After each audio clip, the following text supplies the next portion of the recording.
From 1920 to 1933, the sale, manufacture, and transportation of alcohol were prohibited across the United States of America. But during this period known as Prohibition, the consumption of alcohol did not decrease at all. In fact, people drank more than ever before. How is that possible?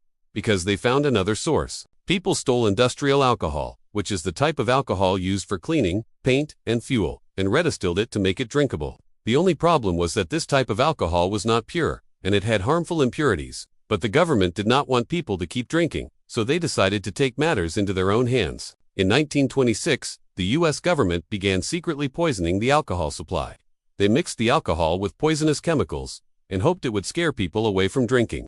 The dangerous substance they added to the alcohol was called denaturant, which is actually a mixture of several different chemicals that together make the alcohol undrinkable. The most common denaturant was a clear, colorless liquid called methanol, which is extremely poisonous and can cause blindness or even death. Of course, the government knew that bootleggers would continue to use this poisoned alcohol to make fake whiskey and gin, and they also knew that people would drink it. But they did it anyway. Within a year, more than 400 people died from drinking poisoned alcohol in New York City. At least 10,000 people died between 1926 and 1933 because of this secret poisoning campaign.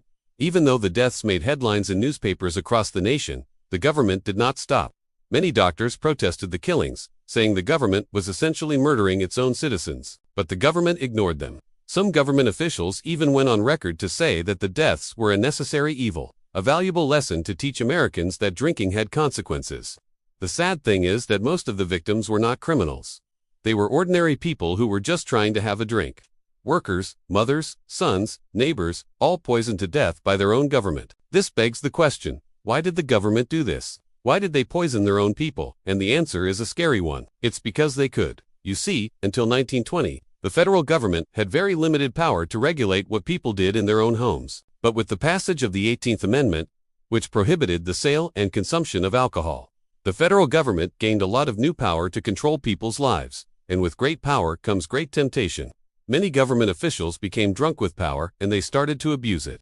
They poisoned people's alcohol to show them who was really in charge. But the story doesn't end there. After years of declining sales and profits, big businesses started to team up with organized crime bosses to sell alcohol illegally. This gave rise to a whole new industry of bootlegging, which became very lucrative. In fact, during the peak of Prohibition, organized crime groups made more than $6 billion a year selling illegal alcohol. That's more than $112 billion in today's money. So it's no surprise that when the 18th Amendment was repealed in 1933, many people were sad to see it go. Even though the government stopped poisoning alcohol once Prohibition ended, they never apologized for what they did. And for years, they tried to cover it up.